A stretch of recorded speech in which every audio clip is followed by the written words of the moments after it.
नमस्कार दोस्तों, अदम्य एकेडमी के ऑनलाइन प्लेटफॉर्म पर आप सभी का हार्दिक स्वागत अभिनंदन। जैसा कि हमने पिछली क्लास के अंदर जो कंपोस्टिंग की बात करी थी, है ना, कंपोस्टिंग की बात करी थी। और कंपोस्टिंग की बात में आज हम नया जो टॉपिक स्टार्ट करने वाले हैं वो आपका एग्जाम के पॉइंट ऑफ व्यू से बहुत इम्पोर्टेंट बिंदु कह सकते हैं आप, क्योंकि जो पशु होता है उस पशु को अगर हम उत्पाद के रूप में देखें तो हम क्यों पालते हैं, तो उसको मुख्यतः देखा जाए तो दूध के लिए पाला जाता है। और आज जो हम बात करें कि उसमें आज जो बात करने वाले हैं, दुग्ध दोहन क्या होता है ना, दुग्ध निकालने की जो विधि होती है उसको दुग्ध दोहन के नाम से जानते हैं। फिर हम बात करेंगे कि किस प्रकार से दूध का दोहन करना चाहिए, है ना, तो उसकी अलग अलग विधियां हम देखेंगे, है ना। तो और हम बात करें कि हम जब दूध के बारे में देखें तो उसके किस तरीके से अगर पशु की साफ सफाई रखनी चाहिए, किस तरीके से बात करें कि जो पशु दूध दोहन करने वाला जो व्यक्ति है उसका हम किस तरीके से ध्यान रखें, तो इन सभी चीज़ों के बारे में हमें ध्यान रखना है। Clear point. फिर हम जैसे ही आज हम जैसा टॉपिक स्टार्ट करने जा रहे हैं और उसका नाम क्या है, दुग्ध दोहन। तो दुग्ध दोहन का सामान्य सा अर्थ यही होता है कि पशु के जो थन होते हैं, जो अयन होते हैं, उनसे जो दूध निकालने की जो प्रोसेस होती है ना, दूध निकालने की जो प्रोसेस होती है उसी को हम किस नाम से जानते हैं, तो दुग्ध दोहन के नाम से जानते हैं। ये आपको ध्यान होना चाहिए। मतलब हम बात करें कि जो पशु है ना, जो पशु है इस पशु के क्या है, अयन में, और अयन में क्या है, दूध है। और दूध का बनना एक कैसा प्रोसेस होता है, एक कंटिन्यूअस प्रोसेस है कि ये निरंतर क्या रहता है, जैसे जैसे चारा खाएगा उस तरीके से ये जो दूध होगा वो अयन के अंदर बनेगा। क्लियर पॉइंट है ना। मतलब हम कह सकते हैं कि ये जो दूध बनने की जो प्रक्रिया है, कहां पर, अयन के अंदर, ये कैसी प्रोसेस है, तो निरंतर प्रोसेस है, कंटिन्यूअस प्रोसेस है। क्लियर।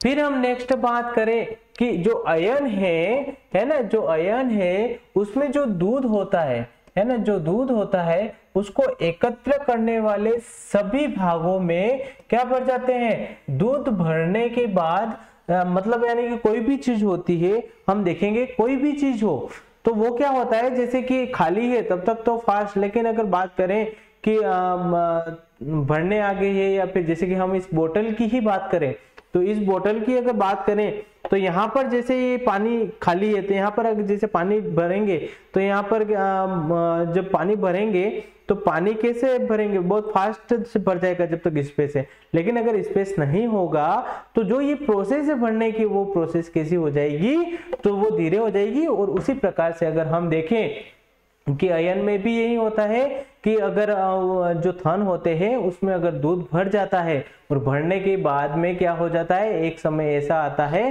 कि जो दूध बनने की जो प्रक्रिया है वो कैसी हो जाती है, वो स्लो हो जाती है, वो धीमी हो जाती है। और अगर धीमी हो गई, धीमी पड़ जाती है ना, तो इसीलिए हमें जरूरी हो जाता है कि वो जो अयन है उनसे क्या निकाल ले, दूध निकाल ले। क्लियर है ना। एक ये चीज बात करते हैं। फिर अगर हम बात करें कि अगर दोहन क्या होता है ना, दोहन और दुग्ध दोहन, है ना, दोहन का मतलब निकालना, मतलब हम बात करें दूध को निकालना, मतलब जो अयन, जो पशु के जो अयन है ना, भैंस हो गई, गाय हो गई, मतलब जितने भी बकरी भेड़ जो भी हो, है ना, तो उनके जो अयन होते हैं उन अयन से दूध निकालने की जो प्रक्रिया होती है उसी को हम क्या बोलते हैं, दुग्ध दोहन के नाम से जानते हैं। इतना क्लियर।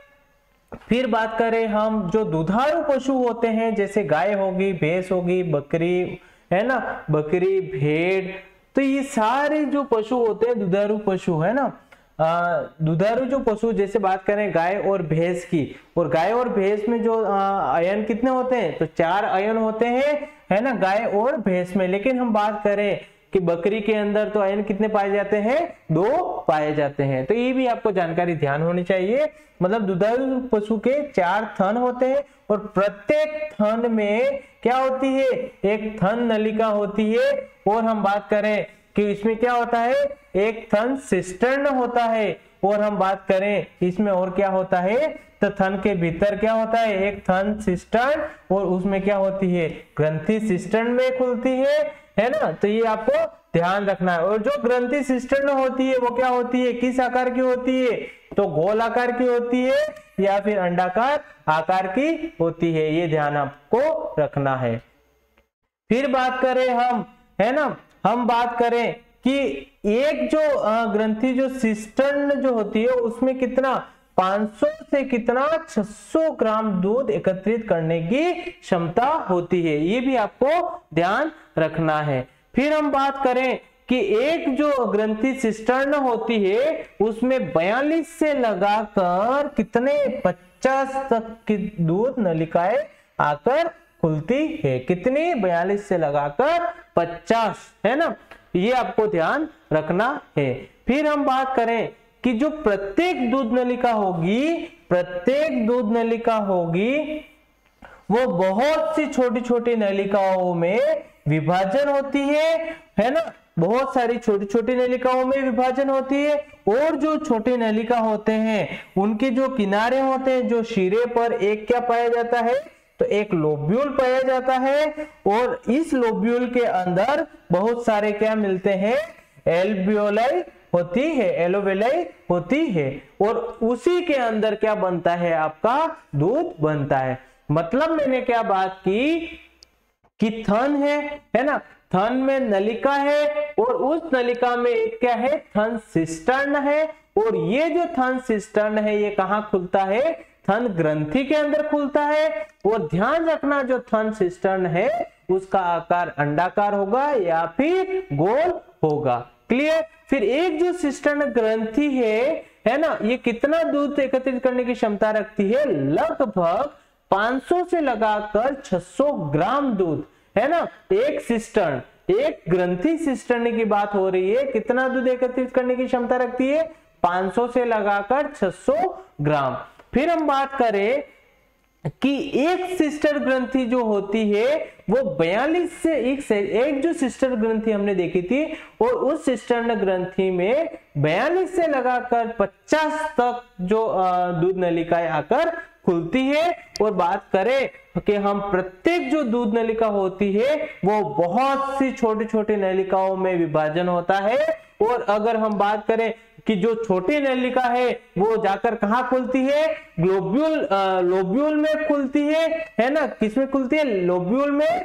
और हम बात करें ये लोब्यूल कहां पर खुलता है, इस लोब्यूल में बहुत सारे एल्वियोलाई होती है, एल्वियोलाई, है ना, एल्वियोलाई होती है और उसी के अंदर क्या बनता है, तो दूध बनता है। क्लियर पॉइंट, यहां तक आपको कोई भी दिक्कत नहीं होनी चाहिए। फिर अगर हम बात करें नेक्स्ट पॉइंट की कि स्वच्छ दूध उत्पादन के क्या क्या लाभ हो सकते हैं, हमने देखा कि सबसे पहले तो हमने देखा कि जो अयन है वहां पर दूध जो बन रहा है वो कहां पर बन रहा है, तो एल्वियोलाई, है ना, एल्वियोलाई में बन रहा है। ठीक है ना, यहां तक हमने देख लिया। फिर हमने बात करी कि जो स्वच्छ दूध उत्पादन के क्या क्या लाभ हो सकते हैं हमें, तो हम बात करें सबसे पहले बात कि स्वच्छ जो दूध उत्पादन हम करेंगे तो हम किससे बच सकते हैं, कि जैसे बीमारी है हो गई टीबी, जिसको हम क्या बोलते हैं, ट्यूबरकुलोसिस, और एक रोग हो गया, वो कौन सा हो गया, ब्रूसेलोसिस, और एक और रोग हो गया आपका हैजा, है ना। तो अगर हम बात करें कि अगर स्वच्छ दूध उत्पादन हो रहा है, मतलब जो भैंस जितने भी मतलब बात करें पशु है ना, उन पशु के अंदर अगर ये वाले रोग नहीं है तब तो आपका क्या हो जाएगा, स्वच्छ दूध उत्पादन हो जाएगा। और सॉरी, और अगर हम बात करें कि टीबी, ब्रूसेलोसिस और हैजा, है ना, ये अगर रोग अगर पशु के अंदर है तो ये वाले जो रोग हैं ये किस में फैलने की संभावना रहती है, तो मनुष्य के अंदर भी फैलने की संभावना रहती है। Clear point. तो मतलब हम बात करते हैं कि स्वच्छ दूध उत्पादन होगा तो कौन कौन सी बीमारी नहीं होगी, ट्यूबरकुलोसिस, ब्रूसेलोसिस और हैजा।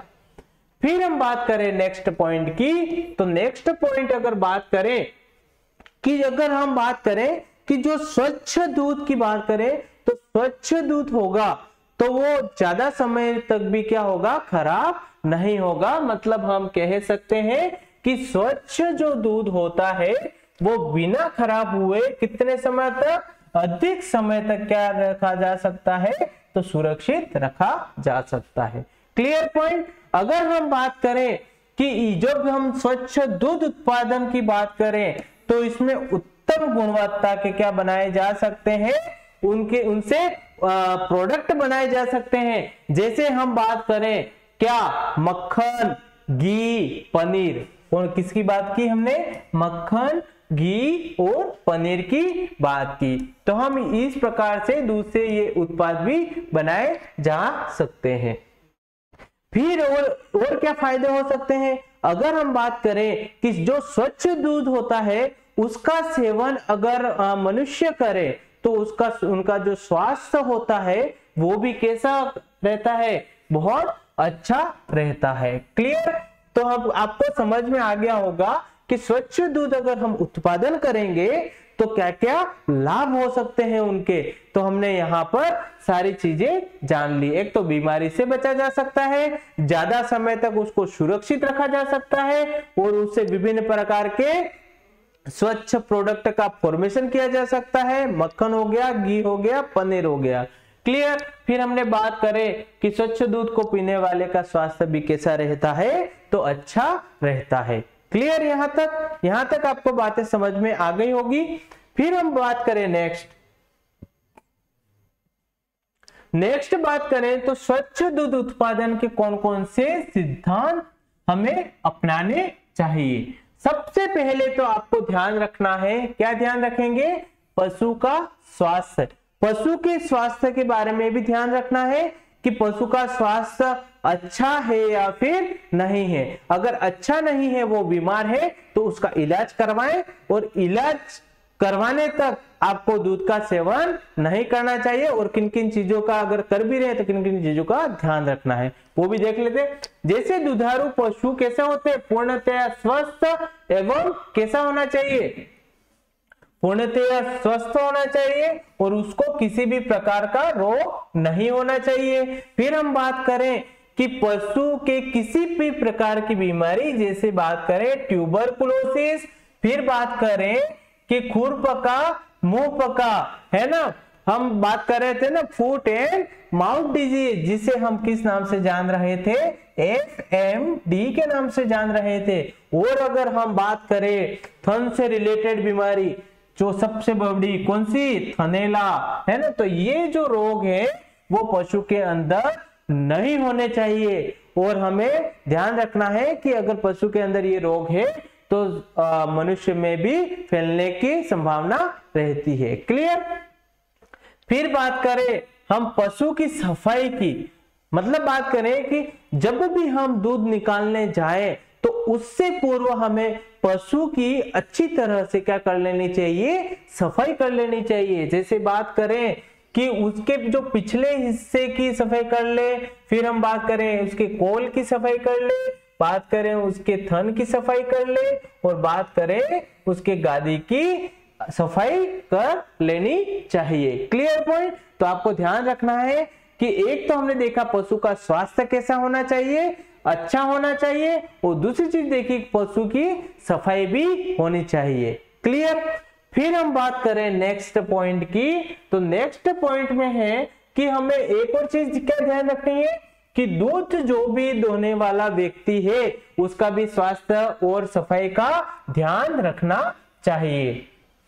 मतलब बात करें कि अगर दूध दोहने वाला जो व्यक्ति है वो कैसा होना चाहिए, वो कैसा होना चाहिए, स्वस्थ होना चाहिए। क्योंकि यदि उसे कोई भी अगर बीमारी हुई तो यह बीमारी कहां से, दूध के माध्यम से कहां पहुंच सकती है, मनुष्य को भी लग सकती है।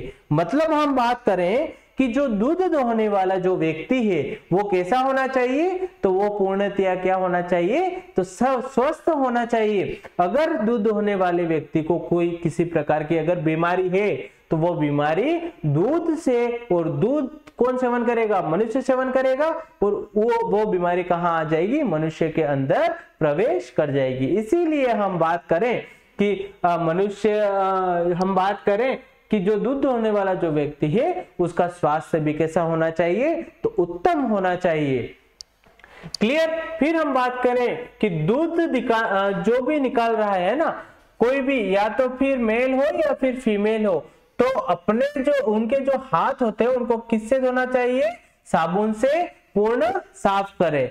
क्लियर? साबुन से साफ करने चाहिए। फिर हम बात करें कि जो दूध निकालते समय किसको ढक लेना चाहिए? सिर को ढक लेना चाहिए, क्योंकि हमें ये ध्यान रखना है सिर को ढकना क्यों जरूरी है? क्योंकि सर में क्या होते हैं? बाल होते हैं, और बाल भी उस दूध में गिरने की आशंका रहती है ना, संभावना रहती है। इसीलिए हमें बाल भी क्या कर लेने चाहिए? ढक लेने चाहिए। फिर अगर हम बात करें कि जो दूध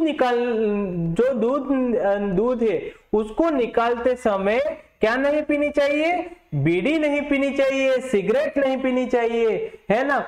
जैसे बहुत सारी गलत आदतें, जैसे हम बात करें सिर को खुजालना हो गया, नाक को पोंछना हो गया, है ना। इस तरीके से जो गलत जो आदतें हैं उनको उस समय जब दूध दोहने की जो क्रिया कर रहे हैं उस समय इस तरह की कोई क्रियाएं नहीं करनी चाहिए। फिर हम बात करें कि जो दूध दोहने वाला जो व्यक्ति है उसके कपड़े भी कैसे होने चाहिए? तो उसके कपड़े कैसे होने चाहिए? तो स्वस्थ होने चाहिए। और किस रंग के होने चाहिए? तो सफेद रंग के होने चाहिए। क्लियर? फिर हम बात करें कि जो दूध दोहने वाला जो व्यक्ति है उसके नाखून भी कैसे होने चाहिए? छोटे छोटे होने चाहिए, पूर्ण रूप से कटे होने चाहिए। क्लियर? तो हमें इस तरीके से ध्यान रखना है। फिर हम बात करें कि पशुशाला की, और हम इसके बाद में अगर बात करें कि पशुशाला जो भी है जहां पर हम पशुओं को रख रहे हैं उसको हम क्या बोल रहे हैं? पशुशाला। और पशुशाला की भी जो साफ सफाई होती है उसको भी हमें ध्यान रखना चाहिए यहाँ पर। Clear point? तो यहाँ पर आपको सारी चीजें क्लियर हो गई होगी कि जो दूध दोहने वाला जो व्यक्ति है उसके भी साफ सफाई का ध्यान रखना चाहिए और उसके स्वास्थ्य का भी ध्यान रखना चाहिए। फिर हम बात करें कि जो हमारा जो पशुशाला है, क्लियर, पशुशाला है या फिर हम बात करें दुग्धशाला, जो सफाई है वो दूध निकालने के लगभग कितने घंटे पहले करनी चाहिए? वो हमें 1.5 घंटे पूर्व कर लेनी चाहिए। ठीक है ना। अब क्यों करनी चाहिए? जो पशुशाला है उसमें क्या होते हैं? गोबर आदि हटाकर स्वच्छ पानी से उसकी धुलाई कर देनी चाहिए। मतलब जो पशुशाला है वहां पर बहुत सारे गोबर वगैरह पड़े हुए होंगे, तो जो गोबर वगैरह है उसको साफ करके और किससे? स्वच्छ पानी से धो लेना चाहिए। फिर बात करें कि जो पेशाब की जो नालियां होती है वो हर सप्ताह किससे साफ करें? फिनाइल से साफ करें। किससे साफ करनी चाहिए? तो फिनाइल से साफ करें। Clear point? यहां तक आपको ध्यान रखना है। और अगर पशुशाला किस प्रकार की है? कच्ची है। जैसे गायों की बात करें तो वहां पर किस प्रकार की होती है? कच्ची होती है ना। और उसके फर्श जो होते हैं उसकी सफाई कर लेनी चाहिए और दीवारों को किससे? गोबर या फिर मिट्टी के मिश्रण से क्या लगा दें? लेप कर लेना चाहिए। क्या कर लेना चाहिए?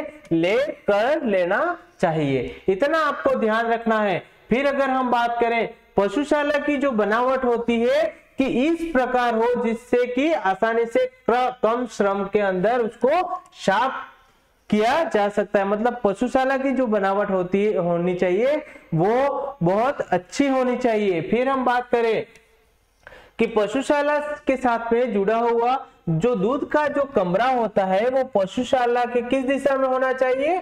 तो पूर्व दिशा में न बनाकर किस दिशा में बनाना चाहिए? तो पश्चिम में बनाना चाहिए। ये आपके एग्जाम के पॉइंट ऑफ व्यू से इंपॉर्टेंट है। फिर अगर हम बात करें कि जो दूध निकालने का जो स्थान होता है वो कैसा होना चाहिए? पूर्ण रूप से शांत होना चाहिए। और शांत नहीं हुआ तो हमारा चाहे गाय हो चाहे भैंस हो तो वो क्या हो सकती है, वो उग्र स्वभाव की हो सकती है उस समय। Clear point. इसलिए हम बात करें कि दूध निकालने का जो स्थान होता है वो कैसा होना चाहिए, तो शांत होना चाहिए। फिर अगर हम बात करें कि दूध दोहने वाले बर्तन की जो बनावट और उनकी जो साफ सफाई होती है ना, दूध निकालने के लिए कभी भी चौड़े मुंह के बर्तनों का उपयोग नहीं करना चाहिए, है ना। चौड़े मुंह के बर्तनों में क्या होता है, दूध के समय क्या क्या, गोबर और बाल, है ना, गोबर और बाल आदि आसानी से गिर जाते हैं। इसीलिए हमें किस प्रकार का मतलब यानी कि जो बर्तन हम उपयोग करेंगे वो बर्तन चौड़े मुंह वाले नहीं करने चाहिए, वो कम चौड़े हो, है ना, कम चौड़े वाले उपयोग में लेने चाहिए ऐसे बर्तन। क्योंकि हम जो भी गोबर वगैरह है, जो आसपास के कीटाणु, वो उनमें जाने से बचे, इसीलिए इसका उपयोग किया जाना चाहिए।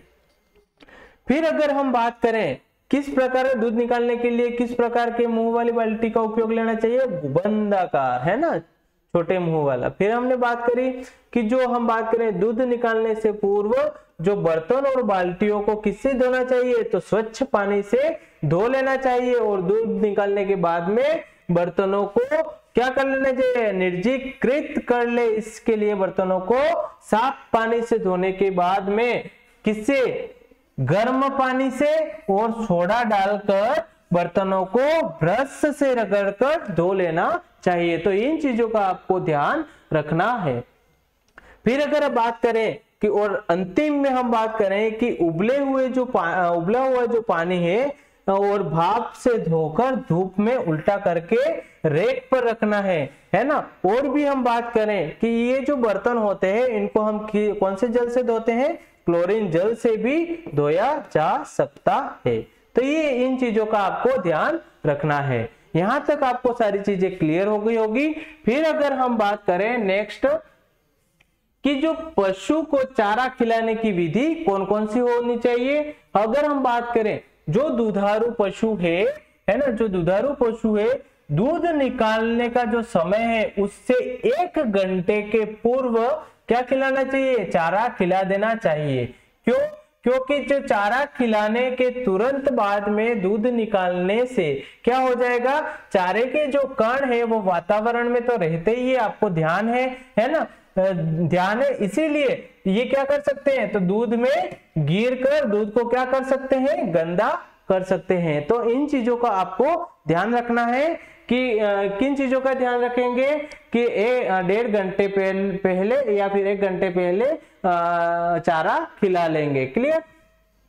फिर अगर बात करें कि कुछ किस तरह के चारे होते हैं कि पशु को खिलाने से उनकी सुगंध अथवा दुर्गंध इनको खाते ही किसमें आ जाती है, दूध के अंदर आ जाती है ना। जैसे हम बात करें साइलेज, है ना, फिर जैसे बात करें गोभी, जैसे बात करें गाजर का चारा, है ना। तो हम अगर इन चारों की बात करें तो जब हम दूध निकाल रहे हैं उन दूध निकालने से 3.5 घंटे पूर्व, कितने घंटे पूर्व, 3.5 घंटे पूर्व या फिर बाद में पशु को चारा खिलाना चाहिए। ध्यान रखना। तो इन चीजों का विशेष ध्यान रखना है। फिर अगर हम बात करें कि आप जो दूध दोहने का जो समय अंतराल है वो भी आपका क्या होना चाहिए, फिक्स होना चाहिए। जैसे हम बात करें कि सुबह और सायंकाल में दूध दोहने का जो अंतराल होता है वो कैसा होना चाहिए, वो होना चाहिए आपका बराबर होना चाहिए। यदि किसी पशु के कौन सी बीमारी है, थनैला बीमारी है, तो उसका जो दूध है अंत में निकलना चाहिए तथा इस दूध को अन्य से अलग रखना चाहिए। किस बीमारी में, थनैला बीमारी में। क्लियर। फिर बात करें कि दूध निकालते समय थनों से कितनी धार, 2 से 3 धार अलग बर्तन अथवा कप में लेकर थनैला बीमारी की जांच जरूर करवानी चाहिए। फिर अगर हम बात करें, है ना, फिर अगर हम बात करें कि जो पशु है उससे कैसा व्यवहार करना चाहिए, तो उसे स्नेह का व्यवहार, अच्छा व्यवहार करना चाहिए। अगर आप उससे बुरा व्यवहार करेंगे तो पशु कैसा स्वभाव का हो जाएगा, उग्र स्वभाव का हो जाएगा। और अगर स्नेह से अगर उसके सामने से पेश आएंगे तो स्नेह स्वभाव करेगा, अच्छा स्वभाव रहेगा उस पशु का आपके प्रति। फिर अगर हम बात करें, दूध हमेशा किससे निकलना चाहिए, पूर्ण हस्त दोहन विधि, पूर्ण हस्त दोहन विधि से ही निकाले। इंपॉर्टेंट, इसको ध्यान रखना, एग्जाम में पूछा जाता है ना। दूध दोहने के तुरंत बाद, है ना, दूध दोहने के तुरंत बाद की बात करें, जो केन होता है ना, तो उसके जो मुंह पर छानने के लिए साफ मलमल का कपड़ा बंधा होता है और ढक कर उसको उपयोग हेतु उचित स्थान पर जल्द से जल्द पहुंचा देना चाहिए। ये आपको ध्यान रखना है। फिर दूध की अधिक समय पर गौशाला में नहीं रखना चाहिए, क्योंकि वहां पर बहुत सारे कीटाणु हो सकते हैं, बहुत सारे बैक्टीरिया हो सकते हैं, हो सकता है वहां पर घास फूस आके दूध में गिर जाए, हो सकता है मलमूत्र वगैरह कुछ आगे छिटक लग जाए। तो इसीलिए ज्यादा समय तक दूध कहां पर नहीं रखना चाहिए, गौशाला के अंदर नहीं रखना चाहिए। क्लियर पॉइंट, यहां तक आपको समझ में आ गया होगा। फिर हम बात करें दुग्ध दोहन की कौन कौन सी विधियां है। तो हम बात करें कि दुग्ध दोहन क्या होता है। मैंने सबसे पहले यही चीज समझाया कि दुग्ध दोहन क्या होता है। तो दुग्ध, जो दुधारू पशु के जो अयन होते हैं और अयन में एकत्रित दूध को कहां पर, थनों के द्वारा बाहर निकालने की जो क्रिया होती है, जो प्रोसेस होती है, उसी को हम क्या बोल रहे हैं, दुग्ध दोहन के नाम से जान रहे हैं। Clear point. फिर हम बात करें कि दोहन के लिए दूध देने वाला जो व्यक्ति है वो कैसा होना चाहिए, वो अनुभव, एक्सपीरियंस वाला होना चाहिए, दक्ष होना चाहिए, है ना, ताकि वह निर्धारित समय में पूरा दूध निकाल सकता है। और अगर एक्सपीरियंस नहीं है किसी इंसान को, तो एक्सपीरियंस नहीं होगा तो वो अनुभवहीन होगा, और अनुभवहीन होगा तो व्यक्ति पशु का पूरा दूध नहीं निकल पाता है ना। और बहुत सारा अगर दूध नहीं निकल पाता है तो हो सकता है पशु के अंदर बीमारी होने की संभावना रहती है। तो इन चीजों का आपको ध्यान रखना है। फिर हम बात करें कि पशु का जो दूध होता है वो 5 से लगाकर 7 मिनट में निकाल लेना चाहिए, क्योंकि जो आपकी पश्च पिट्यूटरी है ना, जो पश्च पिट्यूटरी से एक हार्मोन निकलता है और उस हार्मोन का नाम होता है ऑक्सीटोसिन हार्मोन। कौन सा हार्मोन होता है, ऑक्सीटोसिन हार्मोन होता है। और इसका प्रभाव सीमित समय तक ही रहता है। इससे अधिक समय लगने पर जो दूध उत्पादन जो होता है वो कैसा हो जाता है, तो कम हो जाता है। मतलब बात करें कि जो आपका जो पशु में अगर दूध आप दो रहे हैं, मतलब दूध निकाल रहे हैं, तो वो क्रिया आपको 5 से 7 मिनट के अंदर कर लेनी चाहिए। क्यों कर लेनी चाहिए, क्योंकि पिट्यूटरी जो ग्लैंड है वहां से एक हार्मोन निकलता है। उस हार्मोन का नाम क्या है, ऑक्सीटोसिन हार्मोन है। अगर ऑक्सीटोसिन हार्मोन का कुछ समय के पश्चात में जो सिक्रेशन होता है वो बंद हो जाता है, और बंद होने के बाद में जो दूध उत्पादन क्षमता जो होती है पशु की, वो क्या हो जाती है, कम हो जाती है। इसीलिए इन चीजों का ध्यान रखना है।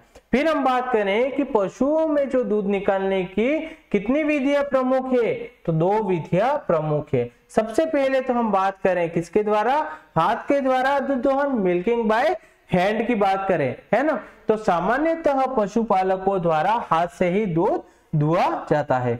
चाहे आप बात करें गावों में बात कर लें, है ना, गावों में बात करें, चाहे आप बात करें जैसे कि जहां पर ज्यादा पशु नहीं है ना, तो वहां पर बात करें, तो जो सामान्यतः जो दूध निकालने की जो क्रिया है वो हाथ के द्वारा ही की जाती है। क्लियर बात। और गायों के बाई ओर बैठकर, किस तरफ बैठना है, बाई ओर। क्लियर। और गाय में सर्वप्रथम अगले थनों को, सबसे आगे वाले थनों को और जो पिछले जो थन है एक साथ धोना चाहिए, परंतु भैंस में ठीक इसके विपरीत दुहा जाता है। ये भी आपको ध्यान रखना है, भैंस के बारे में एक्सेप्शन है। फिर हम बात करें कि ये जो हैंड जो मेथड है ना, मिल्किंग बाय हैंड, है ना, हाथों के द्वारा दूध दोहना, तो ये भी 3 प्रकार की होती है। और इसमें कौन कौन से प्रकार होते हैं, जो हम सबसे पहला जो प्रकार होता है वो होता है आपका चुटकी विधि, जिसे हम स्ट्रिपिंग मेथड के नाम से भी जानते हैं। स्ट्रिपिंग मेथड के नाम से भी जानते हैं। चुटकी का मतलब ये जो चुटकी होती है ये है ना, ये चुटकी मतलब यानी कि चुटकी की तरह दूध निकालना। जैसे कि आपको चित्र में दिख रहा है, थनों को इस चुटकी के बीच में रखेंगे और धो देंगे। जैसे हमने लिखा है यहाँ पे, चुटकी विधि का सामान्यतः कब किया जाता है? पहली बार ब्याने पर ब्याने वाले पशुओं में किया जाता है। तो इस विधि का हम उपयोग कब करते हैं ये भी आपको ध्यान रखना है। क्या करेंगे? थन की जो जड़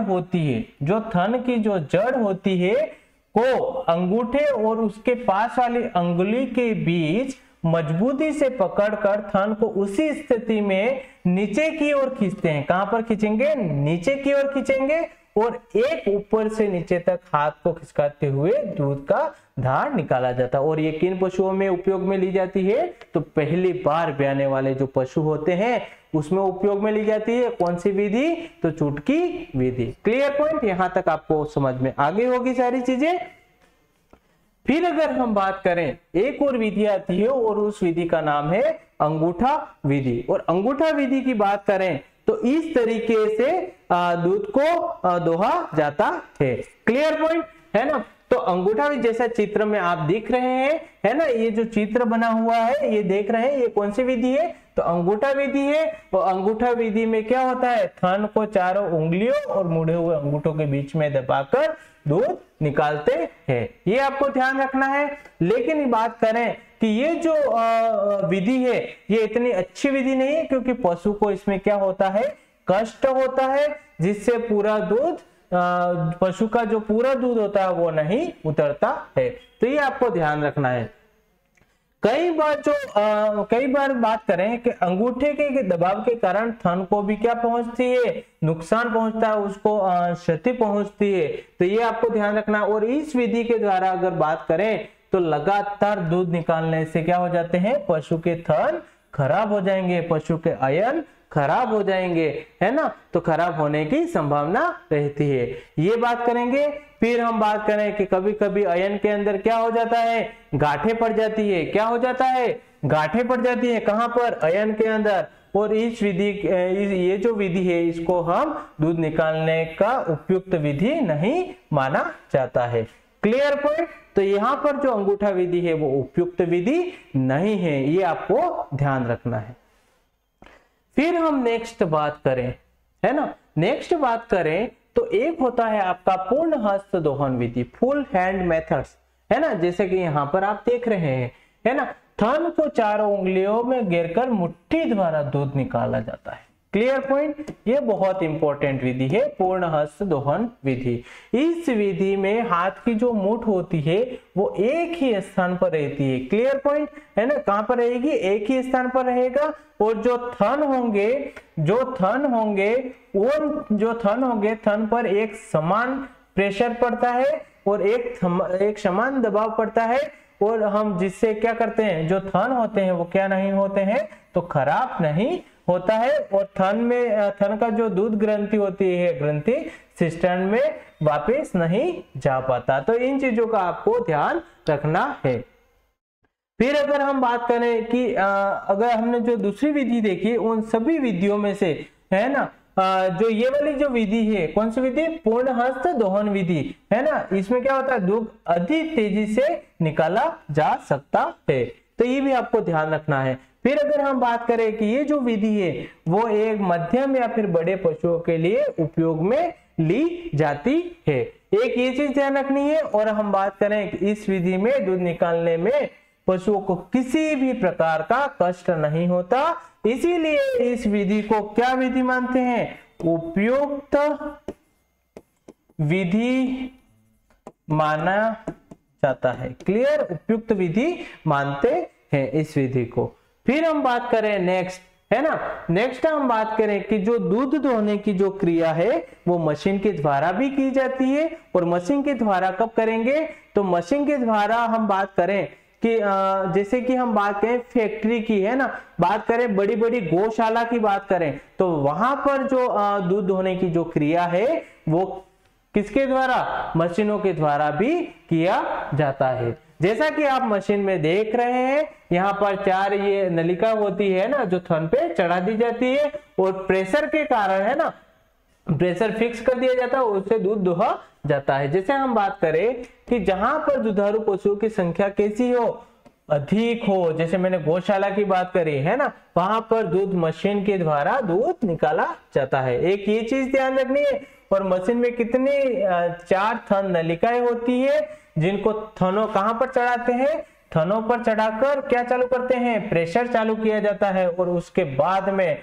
जो दूध होता है थनों से निकलकर कहां पर गिर जाता है, इस कैन के अंदर इकट्ठा हो जाता है और इस विधि को कम समय में दूध निकाला जाता है। Clear point. तो ये भी आपका एग्जाम के पॉइंट ऑफ व्यू से इंपॉर्टेंट है, तो इसका भी आप ध्यान रखें। फिर हम बात करें कि मशीन के द्वारा दूध निकालने के क्या क्या लाभ हो सकते हैं, है ना। इंपॉर्टेंट ये है कि क्या क्या लाभ होंगे अगर मशीन के द्वारा निकालेंगे। तो हम बात करेंगे कि पशुओं में जब जहां पर संख्या अधिक है, तो आप बताइए कि जहां पर पशु की संख्या अधिक है, क्या वहां पर संभव है दूध हाथों से निकालना? तो बिल्कुल संभव नहीं है। तो वहां पर हम किसका उपयोग करते हैं, मशीनों का उपयोग करते हैं, तो हम दूध शीघ्रता से निकाला जा सकता है। ये चीज आपको ध्यान रखनी है। फिर अगर हम बात करें कि अधिक दूध देने वाले जो पशु होते हैं, तो उनमें भी किस विधि का, इस विधि से हम आसानी से दुग्ध दोहन कर सकते हैं, ये आपको ध्यान रखना है। फिर और बात करें हम, तो जो दूध निकालने के लिए जो श्रमिक होते हैं उनकी भी जरूरत नहीं पड़ती है। मतलब जहां पर ज्यादा पशु हो गए, तो ज्यादा पशु होंगे तो दूध निकालने के लिए कुछ श्रमिकों की जरूरत पड़ेगी। तो हम बात करें कि अगर मशीन ले आएंगे तो हमें श्रमिकों की जरूरत नहीं पड़ेगी और आसानी से दूध निकाला या फिर दुहा जा सकता है। ये आपको ध्यान रखना है। फिर हम बात करें कि इसमें और क्या चीजें, स्वच्छ दूध उत्पादन होगा, है ना। वहां पर हो सकता है जो दूध दोहने वाला हो, मतलब मशीन के द्वारा होंगे तो वहां बाल नहीं गिरेंगे, कीटाणु कम से कम मिलेंगे, है ना। तो ये आपको ध्यान रखना है कि कैसा उत्पादन किया जा सकता है, स्वच्छ दूध उत्पादन में भी हमें सहायता मिलती है, ये आपको ध्यान रखना है। फिर बात करें मशीन के द्वारा दूध निकालने का समय, पशुपालक को ध्यान रखना है। सबसे इंपॉर्टेंट, पशुपालक को टाइम ध्यान रखना है कि पूर्ण दोहन निकलने के बाद समय मशीन को क्या कर देना चाहिए, बंद कर देना चाहिए, है ना। नहीं तो जो प्रेशर है उसके कारण जो थन होते हैं, जो पशु के जो थन होते हैं, जो अयन होते हैं, उनसे क्या निकल सकता है, तो खून निकलने की भी संभावना रहती है। तो इन चीजों का आप विशेष प्रकार से ध्यान रखें। फिर हम बात कर रहे हैं कि पशुओं में दुग्ध स्त्रवण काल, क्लियर है ना। ये दुग्ध स्त्रवण जो काल होता है ना, वो क्या होता है देखते हैं। ब्याने के बाद, कब, ब्याने के बाद, है ना। जो दूध उत्पादन की जो अवधि होती है, ब्याने के बाद में अलग अलग पशु की अलग अलग दूध उत्पादन अवधि होती है। Clear point. जो कि हमने कहां पर पढ़ा था, हमने देसी नस्लों के अंदर पढ़ा था। तो वो दूध उत्पादन की अवधि को हम क्या बोलते हैं, स्तनपान अवधि के रूप में जाना जाता है। क्लियर, यहां तक क्लियर होगा। फिर हम बात करें कि अगर इष्टतम स्तनपान अवधि की बात करें तो कितने दिन, 305 दिन माना जाता है। इंपॉर्टेंट, स्त्रवण काल कितना, 305 दिन। फिर बात करें, यदि इस अवधि को छोटा कर दिया गया तो दूध उत्पादन और डेयरी पशुओं का प्रजनन, या फिर हम बात करें फार्मर रिकॉर्ड, क्या कर सकते हैं, कम हो जाएंगे इससे, है ना। तो ये आपको ध्यान रखना है। फिर हम बात करें कि भारतीय जो नस्ल में स्तनपान की अवधि कैसी होती है, कम पाई जाती है। लेकिन कुछ नस्ल में यह अवधि कैसी होती है, अधिक होती है और दूध का उत्पादन बहुत क्या होता है, कम होता है। तो इंपॉर्टेंट आपका ये हो जाएगा, तो आपको यहां पर ध्यान रखना है। फिर हम बात करें नेक्स्ट की कि जो पशुओं का दूध सूखना क्या होता है, ये है ना। तो इसके बारे में भी हम जानकारी लेते हैं कि पशुओं में जो दूध सूखना होता है वो क्या होता है। अगर हम बात करें कि पशुओं का दूध सूखना किसी प्रोसेस है, वह प्रोसेस है जिसमें एक निश्चित समय के बाद में दूध देने वाले जो पशु का जो दूध होता है वो क्या किया जाता है, सुखाया जाता है। और यह कार्य सामान्यतः पशु के ब्याने से लगभग 45 से 60 दिन पहले किया जाता है। ठीक है ना। तो हम जो पशुओं का जो दूध है ना, उसको सुखाने के ब्याने के 2 महीने पहले क्या करते हैं, जो भी दूध है उसको सुखाने की प्रक्रिया करते हैं। क्लियर। तो ये आपको ध्यान रखना है। फिर बात करें दूध सुखाने की जो विधियां होती है वो कौन सी होती है, अपूर्ण दोहन। सबसे पहली कौन सी, अपूर्ण दोहन के बारे में 3 विधियां प्रचलित है। कितनी विधियां प्रचलित है दूध सुखाने के लिए, 3 विधियां प्रचलित है। और सबसे पहला जो है अपूर्ण दोहन। अपूर्ण दोहन मतलब पूरी तरह से दूध नहीं निकालना। जैसे इस विधि में पशु का दूध धीरे धीरे सुखाया जाता है। जिस पशु का दूध सुखाना होता है उससे दूध की पूर्ण मात्रा का दोहन नहीं किया जाता और दूध की कुछ मात्रा कहां छोड़ दी जाती है, तो अयन में ही छोड़ दी जाती है। मतलब क्या करेंगे कि इस विधि में क्या करेंगे कि दूध तो निकालेंगे लेकिन क्या करेंगे, कुछ कुछ जो मात्रा होती है वो अयन में ही छोड़ दी जाती है। फिर बात करें यहाँ जो प्रक्रिया होती है वो 4-5 दिन अपनाई जाती है और 4 दिन में एक बार ही दूध निकाला जाता है और धीरे धीरे पशु का दूध क्या हो जाता है, फिर धीरे धीरे ये प्रोसेस ऐसे ही चलने देते हैं और फिर बाद में क्या हो जाता है, जो दूध होता है वो धीरे धीरे सूख जाता है पशु के अंदर।